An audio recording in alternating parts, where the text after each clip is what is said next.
with a reputation and it's a well-known brand that is built. There's a lot of takeaways for aspiring chefs. And we have an incredible culinary challenge which is happening in the next hall. And once they collect their silver and bronze medals, they will come, I'm sure, to the room. So we can start with the fireside chat, okay?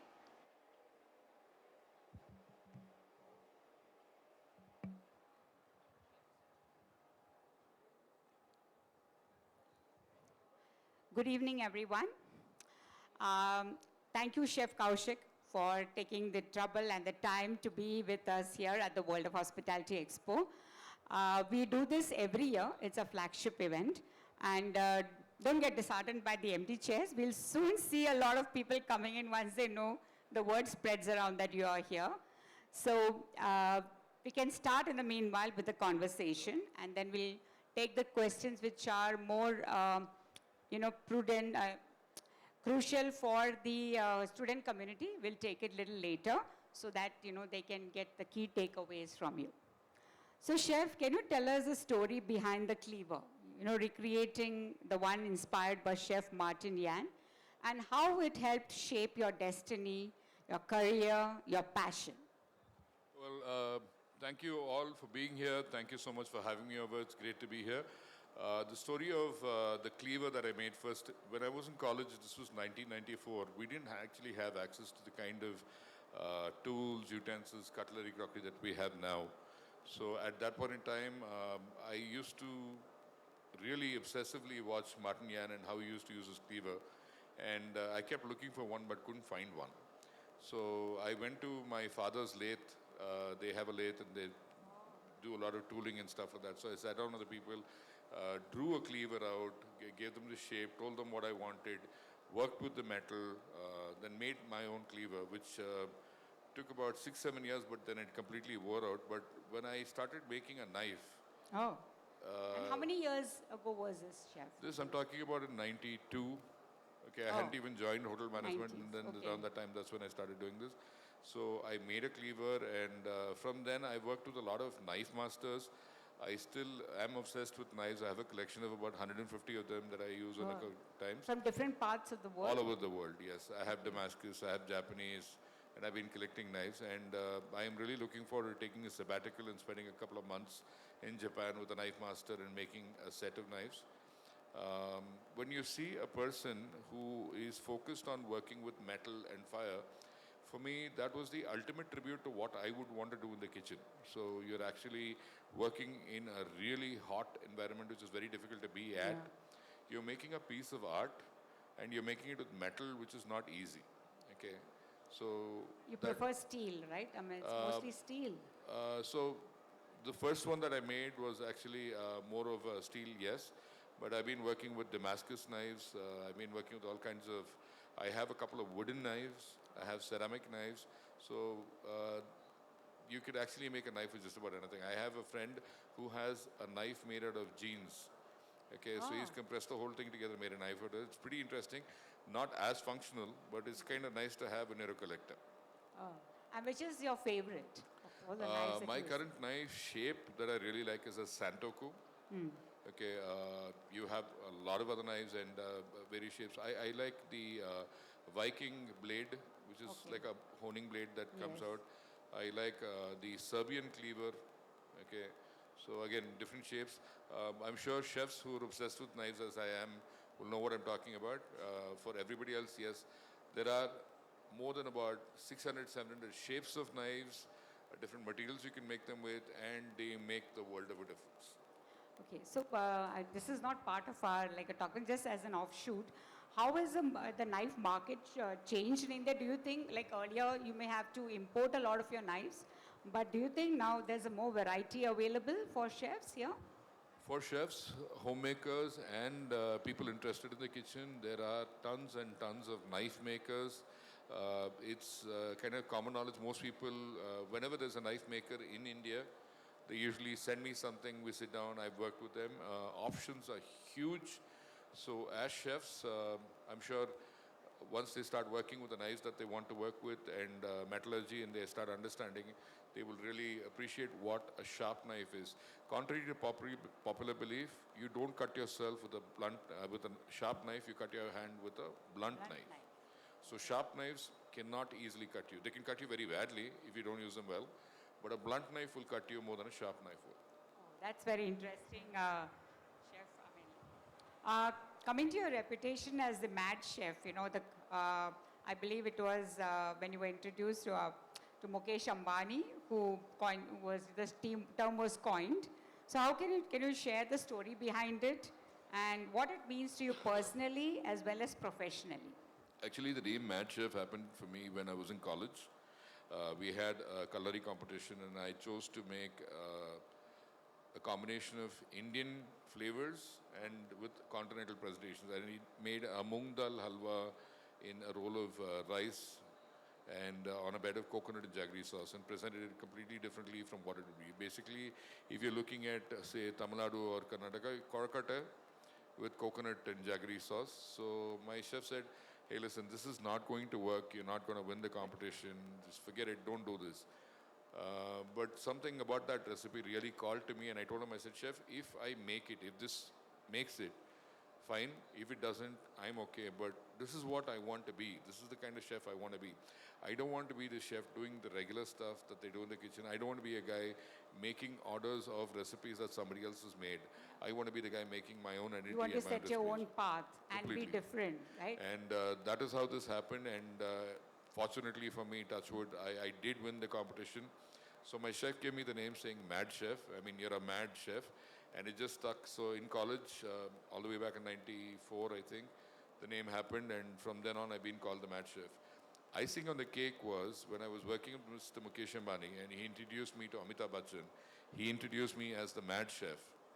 Okay, and that for me was an awesome moment. So, but the name had been there for at least about 15, 20 years before I got And introduced. it's so true, no? Whether in whatever profession you are in, you need to have a little bit of madness in yourself to actually have the passion for what you're doing and do it differently. Completely agree. I mean, I'm in that stage of life where I don't believe in passion, I believe in obsession. Okay. If you're doing something, do it or don't do it. Okay. Okay, if you're not giving yourself 100% to anything that you're doing, just don't do it. Okay, so I mean, I've been obsessed with the kitchen and the food. I'm a very boring personality outside this. I do not understand politics. I don't understand cricket. I don't watch movies. So it's 24/7 I'm doing food. A lot of people come and ask me, how is it that you don't have a switch off? You can work an 18-hour day and still be fresh. I'm not working. I'm having fun. Yeah, that's Okay, it. so- I mean, look at it as a passion rather than a profession, right? So that makes it all the difference. Chef, here, because this is a B2B trade show, we have a lot of restaurants and people who visit as delegates. So what would you say would be a great food concept, for the restaurant formats, for a successful restaurant format?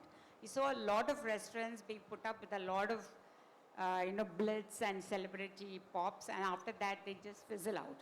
So what do you think, is important for a great restaurant format? The first thing that any restaurant needs to understand, or any food and beverage business has to understand, is their P&L. I am a food consultant, a food and beverage business consultant. We set up restaurants. We've done about 327 projects all over the world in the last 20 plus years.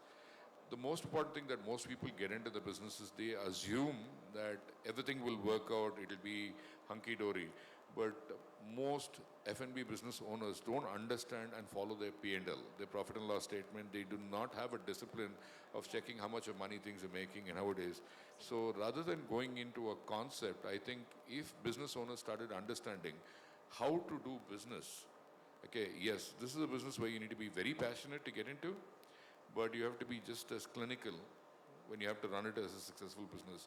But coming to World of Hospitality, I've been here quite often, and it's great to see the size of the show that it's become, and I'm loving seeing all the stalls. I need to spend some more time, meet more people, and interact, but definitely looking at doing that.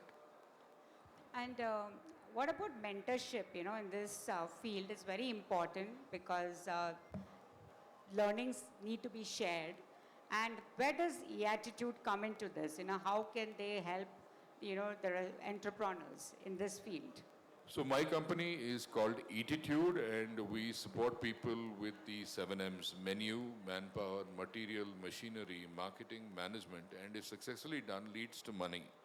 And there is a very scary statistic in the F&B industry that it's a 90% failure rate industry, meaning 9 out of 10 people close within the first year of opening.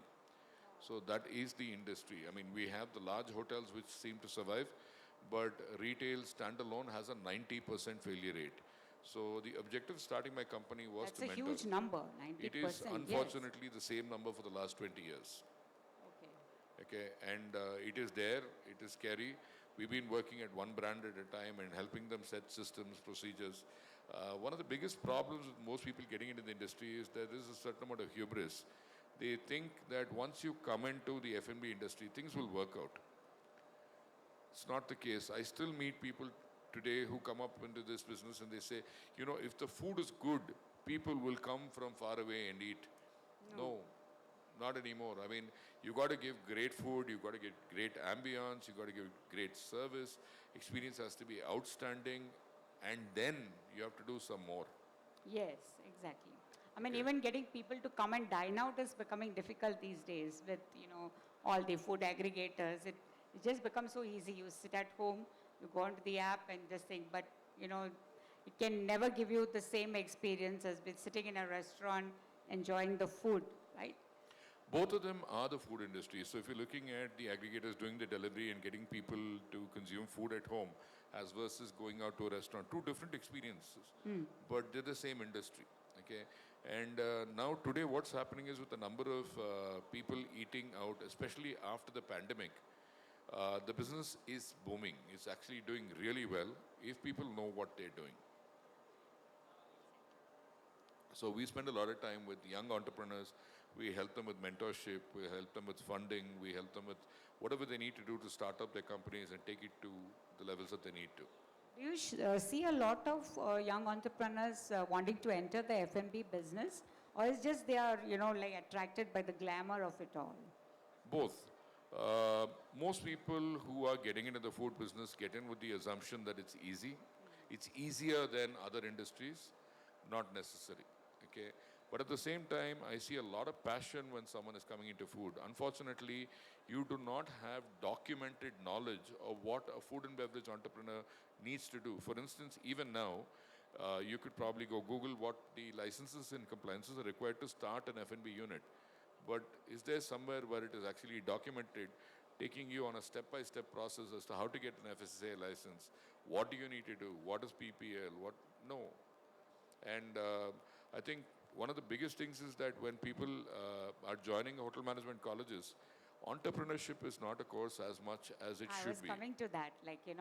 Do entrepreneurs really need some kind of formal training for being part of this industry? But does that help in how they manage Absolutely. their business? I'd love to work with colleges and set up courses where, entrepreneurs can come. Because as entrepreneurs enter the industry, the market is expanding. And today we have another scary statistic is that we have every month 10 lakh job requirements in the industry with 2 lakh entries. So there is an 8 lakh shortage every month. So that's more than 1 crore shortage of manpower in the industry. Now, because of this, most people are ending up where they're saying that, we don't want trained professional. We want to go to Northeast or, the different parts where we have unskilled, uneducated labor, which will give a bad experience. And this is also because the industry is not very nice to the people that are working in the industry. My time, 18-hour work days were very normal. Today, fortunately, 10-hour work days, 12-hour work days are normal. It needs to start getting normalized. There was recently a reel on Instagram where this lady posted a comment saying that I would never join the hotel industry because I have to work 12, 14 hours and for a salary which is what my monthly aggregator bill would be. Yeah. Very true. So the industry's reputation precedes itself. People still think that you have to work hard hours and it doesn't pay you really well. So what can, your company or yourself, people like yourself, what can you all do to change that perception? The perception change need not be in anything except the mindset of the people getting in. Today, a lot of young people are getting into the industry under the impression that the moment they finish their hotel management, they're going out to a high-flying career, they're doing something. It's also dependent on the capacity of work that they're doing. Today, you have chefs who are at a very different level of plating of knowledge. Okay, Yeah, so exactly. I still meet a lot of young children who coming up and telling me, Chef, I want to be the best chef in town. But I'm not willing to put more than 6 hours, 8 hours of work. I'm not willing to learn new things. I'm not willing to do hard work. Now, I'm really checking with you. Do you, does anybody know what a doctor spends in terms of time? Okay, they spend so many years studying. They got Yes. practice. They've got a lot of internships going on. And then at some point in time, all we see is a gray-haired doctor who's extremely successful, making a ton of money. But to get there, what do? Exactly. Everybody puts in hard work. Okay, so it's something that needs to be understood where our chefs need to motivate the students by setting examples of what genuinely hard work and passion is about. This is an industry where if you're not 100% passionate, you will not survive Yes. because learning is not structured. You don't have so many things that a student should have. Okay, And even when you become like a celebrity chef yourself, the learning never stops, right? You have to keep learning, unlearning yourself. And I actually I don't appreciate the word celebrity with chef. I'm just a regular chef who got lucky with TV show. I'm just a regular chef. I'm a normal guy.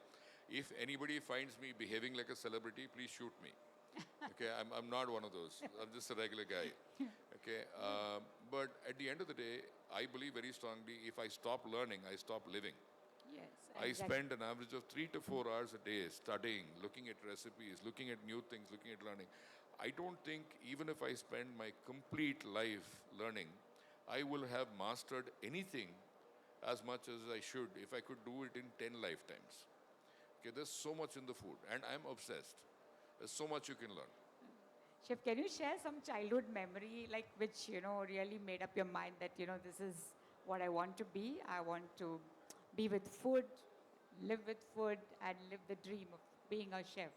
So, So I love to eat. I'm pretty sure it's evident when you're looking at me. I love to eat. So when I was a kid, when I was about 5 years old, my mom and dad both had gone out to work, and I was at home with my grandmom, and I was reading a comic called Asterix in Spain, where they make cheese fondue. Now, I have a problem. When I see food, I start craving for it. So there was this gooey big pot of cheese fondue, and then bread dipped into it, and then so this is I'm talking all the way back in 1980. it is, yeah. Okay, you don't have TV, you don't have recipe books, but seeing that, I figured out, and then the recipe started talking to me. I realized that I would be putting cheese, and at that time, Amul cheese was the only cheese in India. So cheese with a little bit of milk in a pan and heat it up, and it actually melted. It got string, and a little bit of toasted bread, and I dipped in that. And my grandmom helped me. So that is when my first entry into the kitchen happened. So from there, again, basically because I am math disabled, I get scared when somebody talks about integral calculus and algebra. I just can't understand it. I get nightmares. I love chemistry. I love biology, physics, yes, but maths didn't work for me. I spent a lot of time in my 12th standard, probably 8 times writing my 12th standard to figure out that I could pass the 12th standard. Most of it was mathematics. So I thought I would go and probably start becoming a journalist, writing. And then I found out there is a course called hotel management that I could actually get into the kitchen. So when I spoke to my folks, they said no. My dad said, "You're not doing this." Ran away from home, um, kind of made money with odd jobs, joined college, and from the age of 15, 16, I've been self-sufficient and taking care of what I did. So at a point in time when you're that young and you get out and you decide you're as arrogant as I was, that I could take care of myself, you burnt bridges. So you just have to figure out what you're doing. And for me, the dream to be the best chef in town is still there. But I know for a fact today I'm not the best.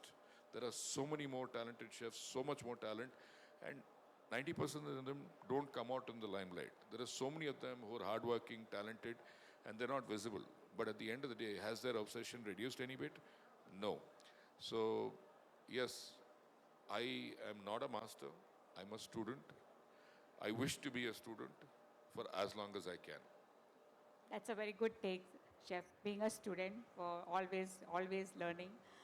Chef, I was just talking to my son the other day, so he was taking out some old PSP games of his, and I was telling, why are you like getting into all this? So he said, no, it's now called retrofitting. It's retrofitting. So do you see that trend in food also, like people wanting to go back to their roots, eat the same ragi rotis, and do you see that a trend? And because we do realize that what happened earlier was the healthy trend. It is when we started aping the West that things changed and whatever problems came with it, right? So what is your insights on that, I Chef? love where we are right now in culinary trends because today what is happening is that people are going back to their roots. They're looking at what micro cuisines, what is historically what we ate. Yes. And very frankly, this is a beautiful space we're in as a country because one, we're learning to appreciate our roots, where we Yes. came from. And the millets and all, right? Earlier, yeah. And the government is supporting that, and it is fabulous because today, at my generation, nobody knew what macros were. You did not what fat, what protein, what carbohydrate, what's Yes. good for you, what's not. Gluten free, yeah. So you didn't have all that knowledge. But today, you could talk to anybody who's not even a chef, somebody in their teens and their 20s, does know what they're eating. And they like to know where it has come from. They like absolutely. responsible sourcing. They like to understand why this food is good for you and why this food is not good for you.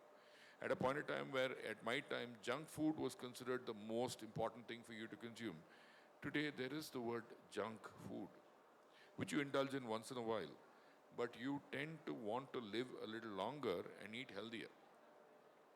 And consciousness, knowledge, and I love the fact that we have so many colleges of hotel management, so many people are coming out, so many people are joining the courses, so much of knowledge is being passed on. But at the same time, advanced knowledge should be more available. Okay, a request to all the chefs and mentors in the culinary field to spend more time with the young people, to motivate them, to talk to them, tell them about their difficulties, issues they faced as young chefs, will definitely help the industry. Chef, coming to your culinary learnings from around the globe. So, do you think, like young aspiring chefs, they need to have that international exposure? And what are the learnings that you got from your travels around the world? So, exposure in any format is great, whether it's Indian, international. Today, I'm spending a lot of my time and energy in researching Sangakalam literature and ancient texts and manuscripts of India and understanding. It's really surprising that you guys need to understand we were the first region to start actually doing plastic surgery as early as 350 BC. Yeah. We have documented plastic surgery, but then we were taken over by a country who chose to delete the knowledge we had. Okay? They literally burnt our manuscripts. They made us forget the things we've learned because they were scared as a race, as a country. We were more intelligent than most of the world put together. We'd done I things agree with that totally. nobody had done. And when you start going back to the roots, if I'm going to say this, I see a few chefs here. How many of you know where the word cuisine came from? Ancient temples in Tamil Nadu were places where you met to eat. And that area was called Kusini Arai.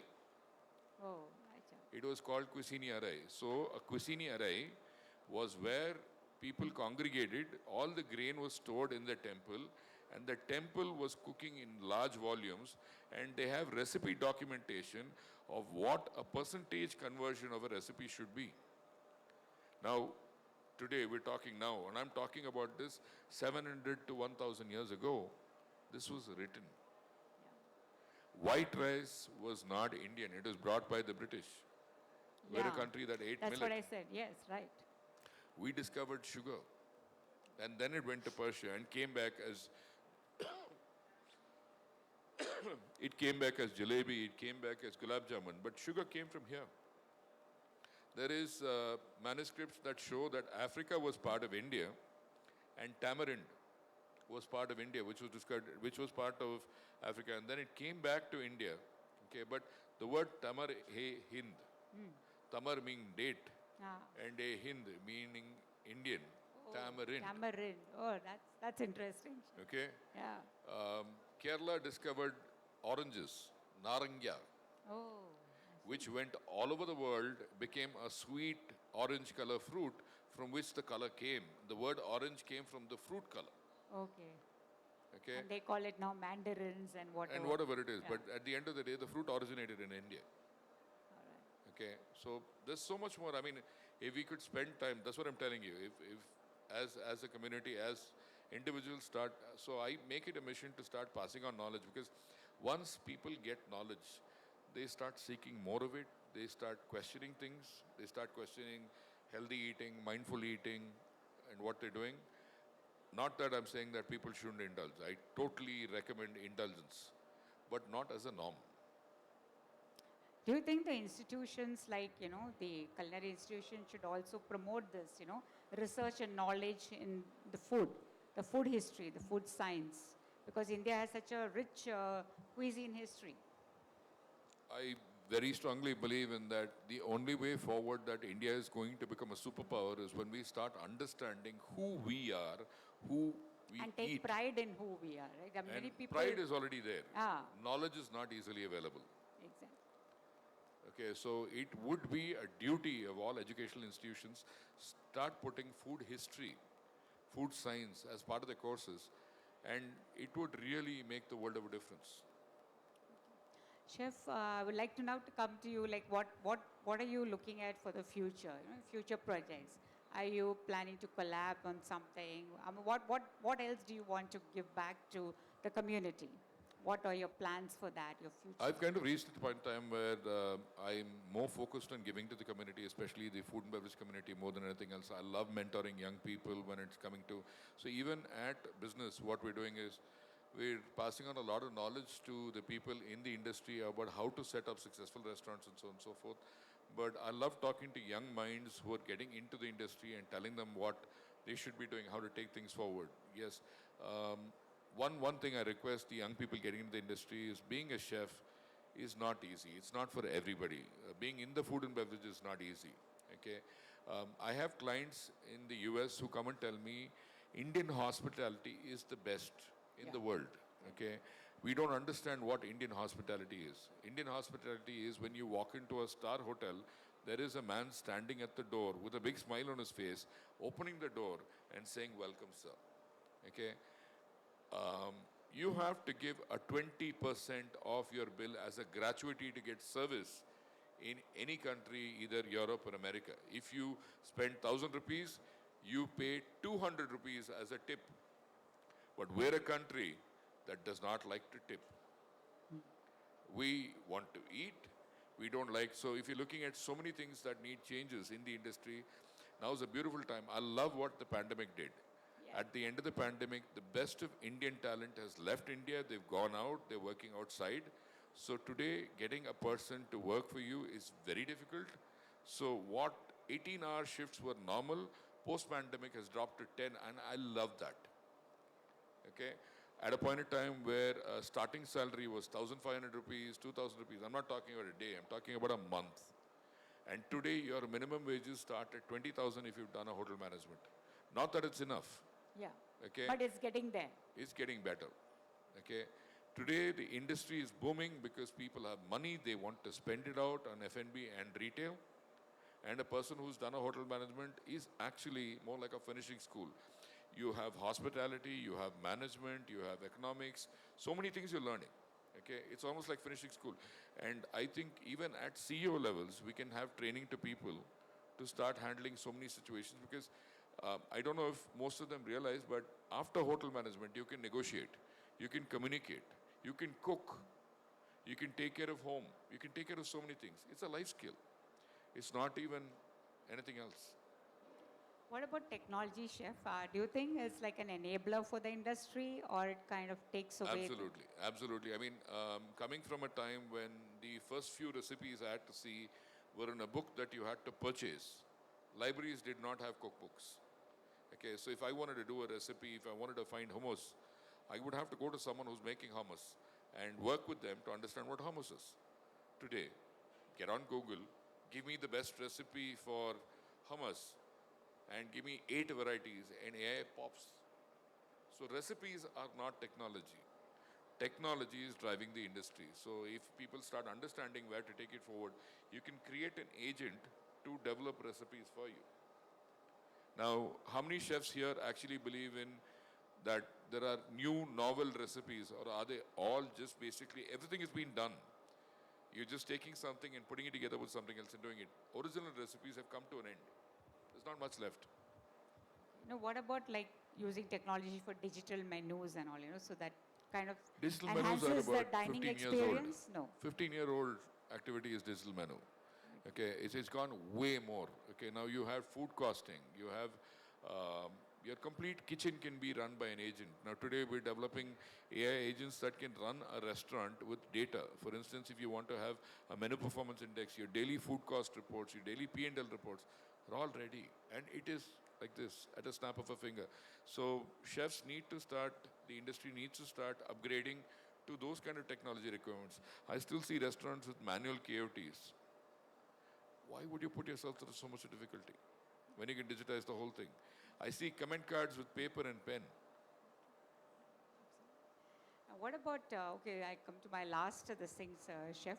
What about social media? Do you think that it kind of has put the spotlight on the industry, on, the chefs and the community as such? Do you think it has like helped put them in the spotlight, the social media? It'll be used as, I'd like to check if anyone here does not have a smartphone and use social media. Just one hand, please. Anybody here says, I'm not on social media? One person, Very- please. Social media is not just affecting the industry, it's affecting life. Tell me somebody who's not on social media. I don't use WhatsApp, I don't use Facebook, I don't use Instagram, I don't use X, I don't use Threads. Anybody?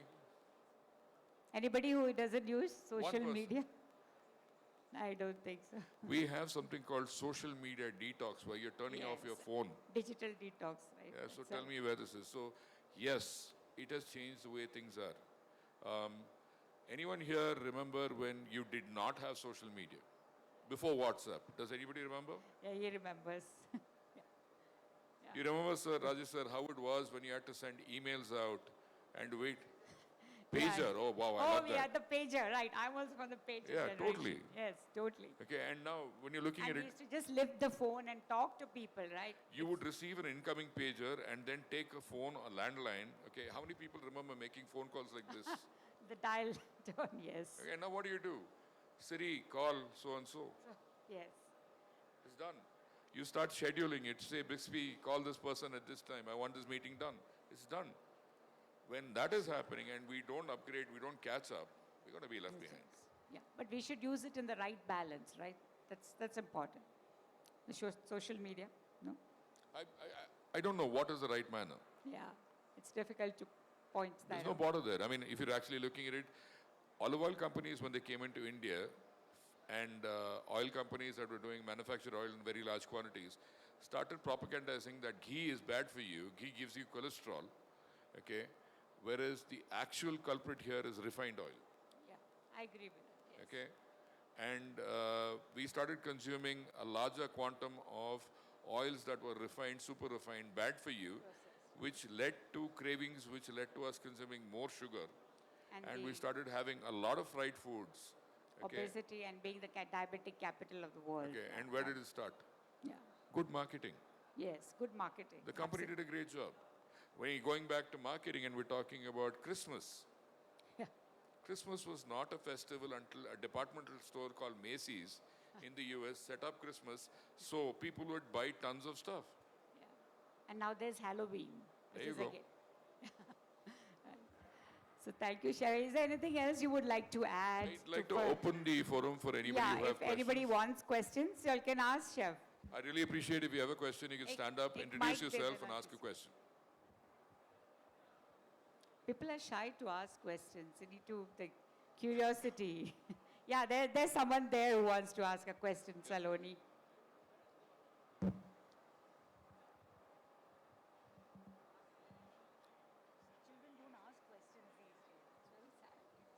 I love that he's standing up and asking questions because Nice, nice. I notice a lot of young people today have a fear of asking. Yes, What exactly. is You're the not source of moving knowledge? forward otherwise. Yeah. Before you start, can you please tell me your name, where you're from? On the mic. Hold your Hold the mic mic like an ice cream cone. Hold the mic like an ice cream cone here. Yeah. I'm from SRM, Chennai. My name is Manish Pandian. Manish Pandian. Closer. Manish Pandian. Yes, thank you. What is your source of knowledge, chef? Source of knowledge? Yes. Obsession. You want, you get. From where you will get? You start looking for where you get the knowledge. If you want to learn something, focus and start looking and searching. When you ask, the universe will give. Okay? But if you want the easy route to that, I'm not telling you. What do you want to know? I always use Instagram. You will come on my feed. But I will think that how we know versatile things and speak about versatile, something which will not be we see regularly, but you speak about that. How we know that which he didn't see regularly? No easy way. You spend a lot of time doing a lot of things. It goes here. That is one of the places that stays, and then you start talking about things. So knowledge, if you seek, anything and everything else will follow. So if you want to learn about stuff like that, get and start researching. How much of time have you spent in your library? Which year are you in?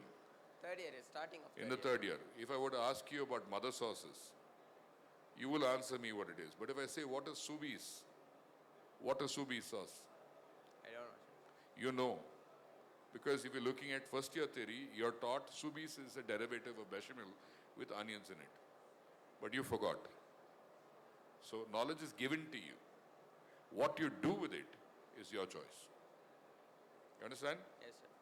Okay, so seek knowledge and keep it in. And you will get it, yeah. Yeah. You pass the mic to him, he wants to ask. Hi Jeff, my name is Satya Prabhu. Actually, I'm from Tamil Nadu, Tirupur. I would like to ask you maybe a quick question. Is it good or not? I do not know. I find No question is wrong. Please feel free to ask questions. If you Yeah. don't ask questions, you will not get answers. Yes, you have to be curious. there are two things which I'm going to ask you. One thing is why are chefs? Most of them I find them very stout. I totally agree with you. Chefs love to eat. They don't take care You of all themselves. talk about nutrition and the balanced diet, but Now, I let me find explain this most to of you. them chefs The missing reason their- for this is very simple. As chefs, we're so obsessed with food, we don't take care of ourselves. Chefs have high blood pressure, they have diabetes, they have varicose veins. I used to be 152 kgs. I need 2 chairs to sit. I'm working on a transformation, I'm working on my health because I realized I can't go and tell people to eat healthy if I'm not healthy myself. so most of them are like this. I find most of the people. Now, I'm going to ask you to take a look around. There are quite a few chefs here. There are a few of us who are overweight, but a lot of us are not. Most of the We've started working on, started successful taking... chefs whom I see on the posters are all with heavy Yes, but today you have a lot of chefs who can do modeling also. weight. Really. So, best of both worlds. It's not about being a chef and being overweight. Being a chef allows you to get overweight, but if you take care of yourself and if you decide that you want to live a good life and a long life, you take care of health. Okay. The second part is you have got interaction with Mukesh Ambani Bhai and then Amitabh Bachchan. How do you get into that great circle of clients whom you wanted to cater to? Because once you get into their personal circle, because the people who are into the food preparation normally get along with all kind of people, and that too especially this elite circle like Mukesh Ambani. So how can a new entrant into the industry of food making can get associated with the bigger clients like Mukesh Ambani? Because you have already had such kind of experience. Pretty simple. Yes. Very, very simple. Okay? Don't focus on Mukesh Ambani. Focus on yourself. Start putting all the effort on yourself. Okay? Mukesh Ambani is an entrepreneur who started off with a very, very humble life. Okay? Focus on improving yourself. Someday he will want to meet you. You understand what I'm saying? Yes. So, incidentally, I'm a chef. I hold 2 MBAs, a diploma in French. I'm learning Japanese right now. Okay? I'm doing my MSc, PhD. I'm studying. Okay? So, I have knowledge. Why would a person want to meet me? Obviously not because of my good looking. But most of them does not get such opportunities of interacting with such people. Nobody gets opportunities. You create them. How do we? By going out, being the best yourself, and grabbing what comes your way when it comes your way. Okay, so you want something, take it. What do you want? Business. You want business. What business?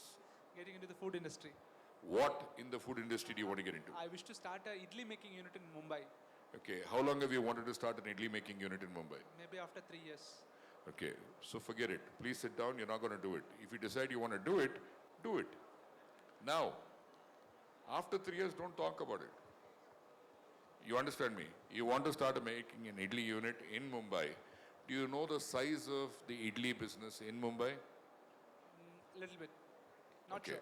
Why don't you sit down, pick out your phone, and look at the business size of idlis in Mumbai? What do you need after that? You need batter, you need a steamer. Yes. 20 seconds. Why do you want to wait 3 years? Team to execute. Sorry? Whom do I trust on to execute the business there? 3 people. In my case, I, me, myself. Who are the 3 people you want to depend on? Yourself. Guys, sorry to be brutal. I haven't learnt any other way. I don't like candy coating anything. Okay, let me be very clear about this. In life, you want something, do it. Or sit on the sidelines and complain that, I'm not gotten where I want to. But you also told me that told us that 90% of the food businesses Excellent. fail. But 90% of the industry is failing. So, you work on how to make a business that doesn't fail. Simple. yeah, You drive, yes, how many accidents happen every year? many. Innumerous. Yes. How many accidents have you had? Me, maybe 1 or 2, So you're a careful driver. of course. So what happened? Do you look at the statistics of the accidents or do you look at the statistics of safety? Both. I'm making it clear to you. So you're driving safely so you don't have an accident. Yes. Start business safely so you don't have failure. Yeah. Love to talk to you about the idli business in Bombay. It's huge. I know that. I'm a South Indian Tamil like you. Cheers. Any other questions? I think Rajesh sir wanted a question. Thank Can you you. just pass the mic on to him? Hi, sir. As you know, Rajesh Chaudhary. Sir, So you should probably tell everybody here a little more about what you do. He's part of an organization called FSCAI, which is food. Please, I think you should do that. the founder director of Food Service Consultants Association of India. Sir is a member. And I also work as a VP Global Sales for a brand called Aloids. So, sir, we are a big fans of yours. Sir, I'm a big And, fan of what you do. I mean, I'm learning so much Thank from you, you. sir. I'm with them in the association. for Mutual food. Admiration Society. Thank Totally. you so much. So, we watched the movie. How has been your acting experience alongside Nayantara? Second is, how difficult it is to judge a MasterChef season? I'll answer the first question first. Frankly speaking, I was introduced to Nayantara Madam by Vijay Sethupathi because we did a session of MasterChef. And he told me that I'm perfect for that role. I told him, I said, I don't act, I don't know acting. He said, just shut up and do what I said. So he introduced, we spoke. We had 7 days of shooting for my 20 minutes of time in the film.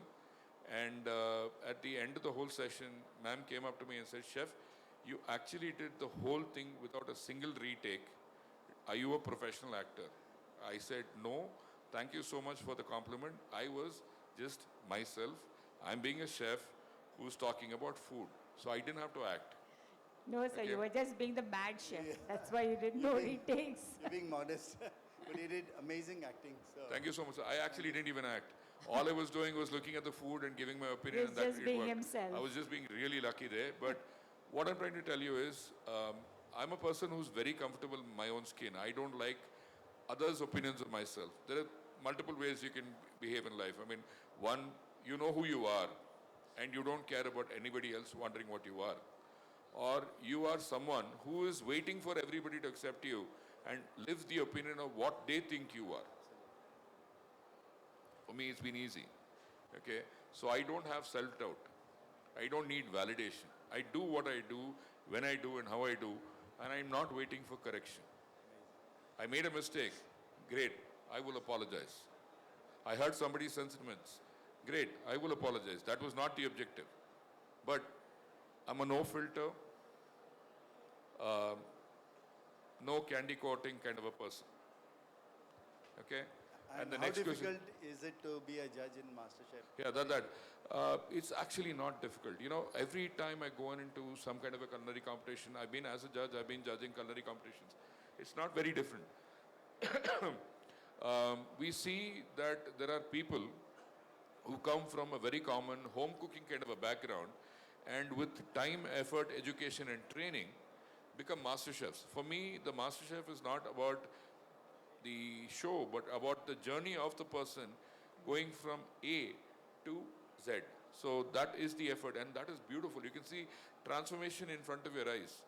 Okay, and that is why I really appreciate colleges spend some more time, because when you get a person coming in without much of knowledge in the industry and as a guru, as a coach, as a mentor, as a professor, you transform that person into something. It is phenomenal satisfaction. Wonderful, sir. Thank you so much, sir. Thank you, sir. We Thank you are so much. always inspired by you. Thank you, sir. Thank you for being such a lovely audience. Thank you, Chef Kaushik, for being here with us, for the wonderful, insightful fireside chat that I've had with you. And I'll now request my colleague Satish Dange, if he can just come. We would like to felicitate you with a small memento. And any last word, I mean, like you would like to give some advice, you can see some more student chefs here. They're part of our incredible chef I'm challenge. actually going to tell you guys that I'm as available as the Mad Chef India on Instagram. Something as a goal that I kept for myself about 20 years ago is that I shouldn't have to print visiting cards. So I don't carry cards. I don't believe in visiting cards. The easiest way to reach me, hashtag the Mad Chef India. You'll find me on all social media. Feel free to reach out. Love to talk to people. Love to help. Love to learn from you all. And everybody can learn from anybody. Right? Thank you so much.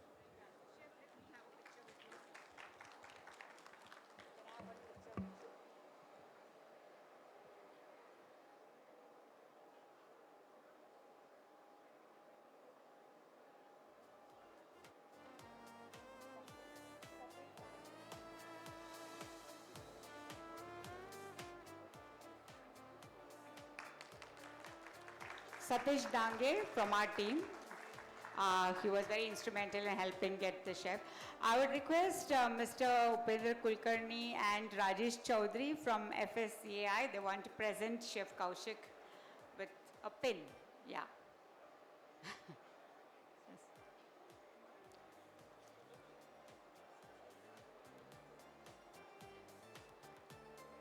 Can we have a round of applause for them?